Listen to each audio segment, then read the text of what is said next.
আরিশের কথাটা শেষ হতে না হতেই আরু ওর একটা পা ব্ল্যাঙ্কেটের ভিতর থেকে বার করে আরিশের গায়ের ওপর তুলে দিয়ে পড়ল, এই দেখুন, পা নাড়ালাম না, বাইরে বেরো করে ফেলেছি, দেখি আপনি কি করেন। আরিশ ফেড আপ হয়ে পড়ল। তুমি একটাও কথা শোনো না আরু পাখি।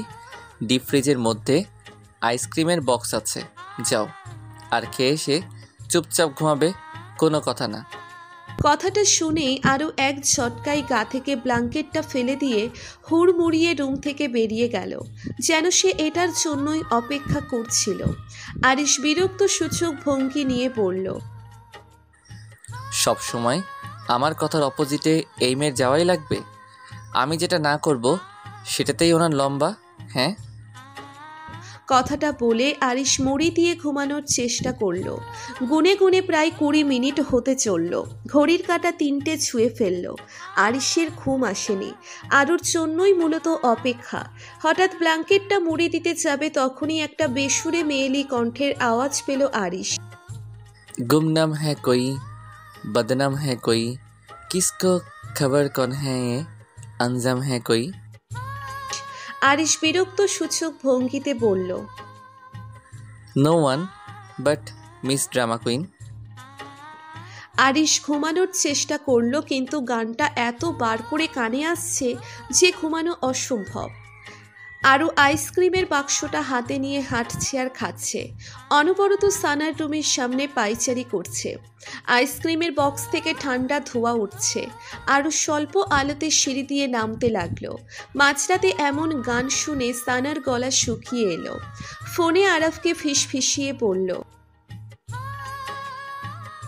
দেখুন না, কে যেন গান গাইছে, আমার ভয় লাগছে খুব।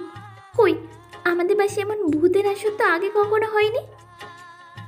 আরাফ সানাকে সান্ত্বনা দিয়ে বলল, বেরিয়ে দেখো আসলে কি। দেখো, তোমার ভাবি গান করছে, হয়তো তোমার ভাইয়াকে জ্বালানোর জন্যে। তোমার ভাবির তো গুণে শেষ নাই। কথাটা বলে আরাব হো হো করে হাসতে লাগলো। সানা বিরক্ত হয়ে বলল, আমার ভয় লাগছে আর আপনি হাসছেন? দেওয়া লাগবে না আপনার সাহস। কথাটা বলে সানা ফোনটা কেটে দিয়ে গুটিসুটি মেরে শুয়ে পড়ল। আরও আইসক্রিম খাচ্ছে আর সারা বাড়ি গান করতে করতে ঘুরছে। সানা ফোনটা নিয়ে কাঁপা কাঁপা হাতে আরিশকে ফোন করলো।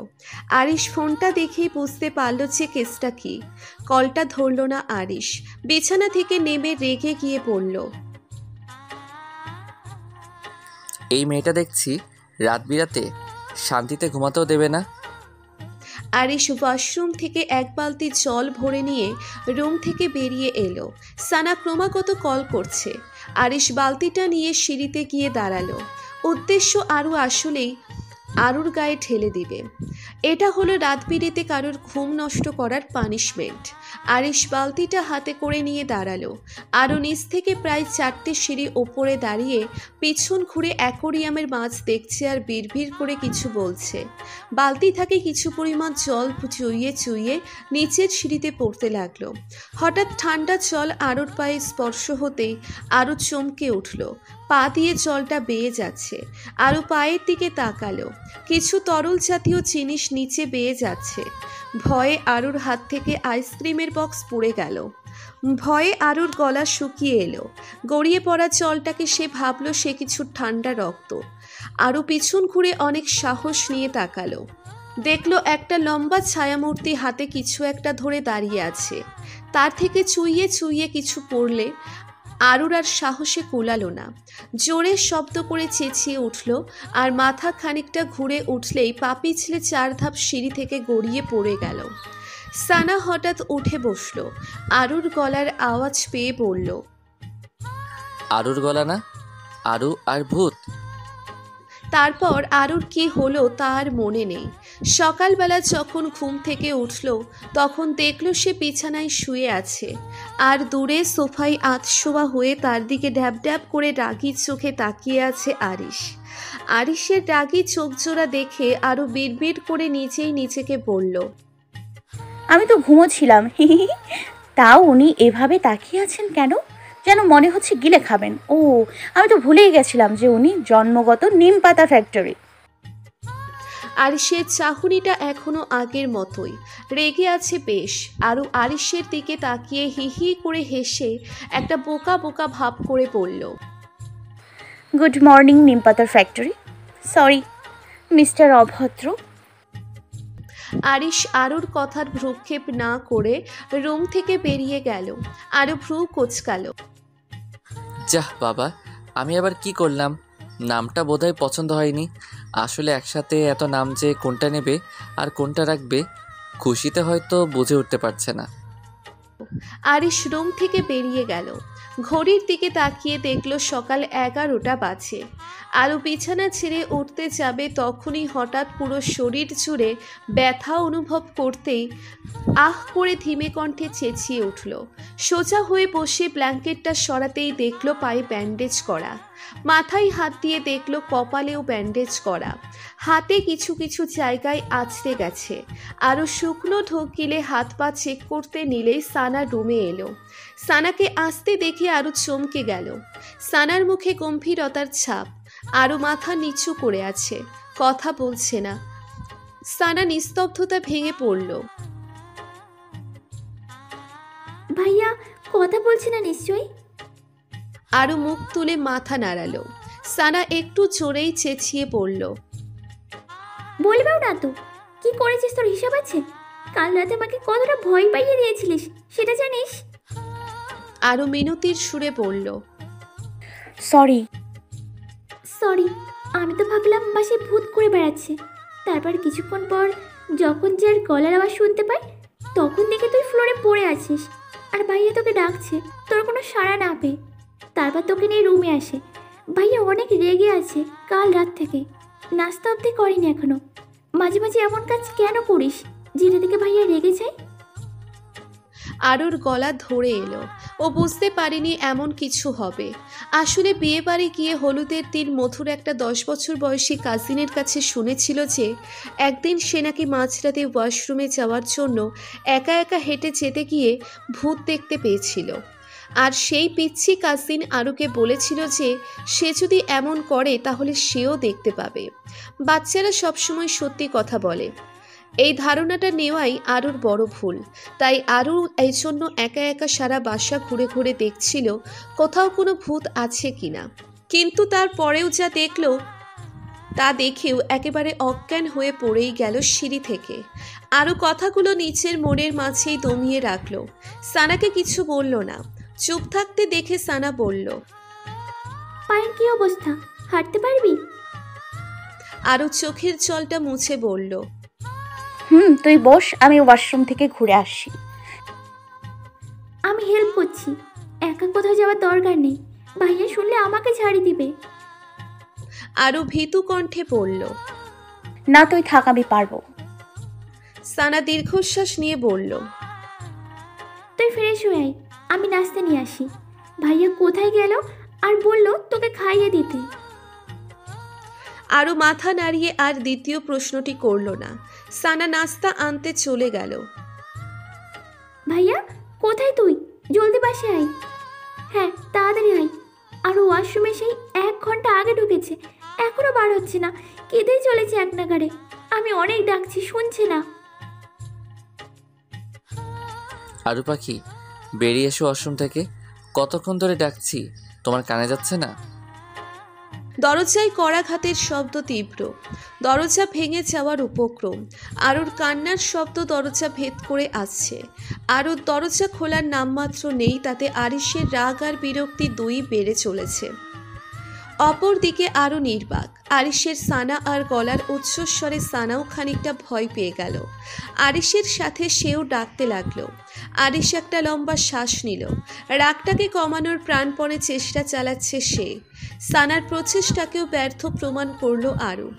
আরিশ সানার দিকে শান্ত তাকিয়ে তাকিয়ে বলল, সানা, তুই এখন যা, আমি দেখছি। সানা ভয়ার্থ দৃষ্টিতে তাকিয়ে বলল, না আমি আছি, আরও আগে বার হোক, তারপর না হয় আমি যাচ্ছি। আরিশ চোখ বন্ধ করে রাগী ভাব নিয়ে বলল, সানা, আমি নিজেকে শান্ত রাখার চেষ্টা করছি, দয়া করে আমার রাগটাকে আর বাড়াস না। আরু পাখি বাইরে হলে আমি নিজেই তোকে ডেকে নিব, তুই এখন যা। সানা আরিশের চোখের দিকে তাকিয়ে আর কিছু বলতে পারল না। সেখান থেকে নির্বিকারে চলে গেল। আরিশ দরজায় হালকা ধাক্কা দিয়ে বলল, আরু পাখি, কি হয়েছে? কাঁদছো কেন? আমি কি তোমাকে কিছু বলেছি? না আমি তোমাকে বকাঝকা করেছি, আর না চড় থাপ্পড় মেরেছি? তো দরজা খুলছো না কেন? এবার অপর পাশ থেকে ফুপিয়ে কান্নার শব্দের সাথে আধো আধো স্বরে আরও বলল, আপনি চলে যান এখান থেকে প্লিজ, আমাকে একা থাকতে দিন, আমি আর বাঁচতে চাই না। হঠাৎ আরুর মুখে এমন কথা শুনে আরিশের মাথায় যেন রক্ত চড়ে গেল।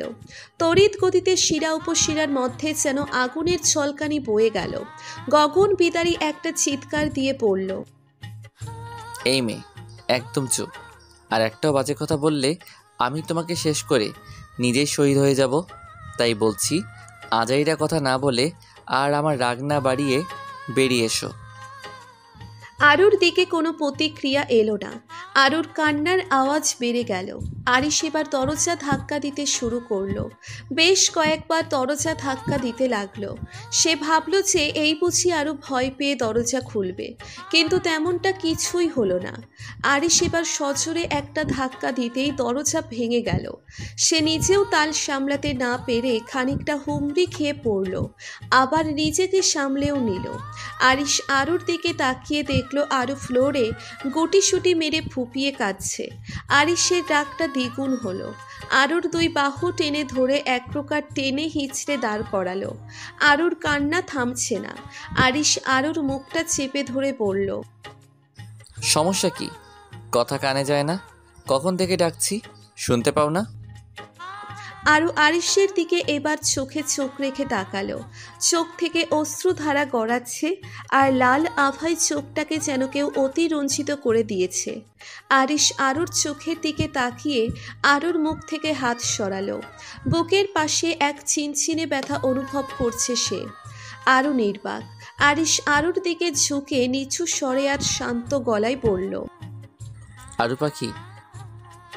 আরুর চোখের জলটা চোয়াল গড়িয়ে পড়ার পর তারপর যেন সে চোখে আর জল না, নিজের প্রতি রাগ আর ঘৃণা ফুটে উঠল। আরুর দৃষ্টি হতে লাগলো হিংস্র। আরিশ আরুর মুখের বুলি ফোটাতে বলে উঠল, কথা বলো, না হলে কিন্তু আমি এবার সত্যি সত্যি সিঙ্গাপুর চলে যাব। হঠাৎ আরুর মাঝে তীব্র হিংস্র ভঙ্গি ফুটে উঠল। আরিশকে গায়ের সমস্ত শক্তি উজাড় করে একটা ধাক্কা মারল। আরিশ ছিটকে পড়ল দূরে। আরু রাগী চোখে আরিশের দিকে তাকিয়ে আছে। আরিশ মেঝেতে পড়ে আছে আর অপলক দৃষ্টিতে চেয়ে আছে। আরিশ ফিচেল কণ্ঠে বলল, আরু পাখি। আরু আবার নিচে বসে পড়ল। হাত পা গুছে মুখ ঢেকে নিয়ে কাঁপা কাঁপা কণ্ঠে বলল, আপনি চলে যান, চলে যান আপনি। যে মেয়ে একটা ছোট্ট প্রাণকে রক্ষা করতে পারে না, তাকে একা করে সবার ছেড়ে চলে যাওয়াটাই ভালো। আরুর কণ্ঠস্বরে তীব্র বেদনা। আরুর কণ্ঠস্বর ঝিমিয়ে আসছে। আরুর কথা শুনে আরিশের কণ্ঠস্বর কাঁপতে লাগলো। মেয়েটা কি বলছে এগুলো?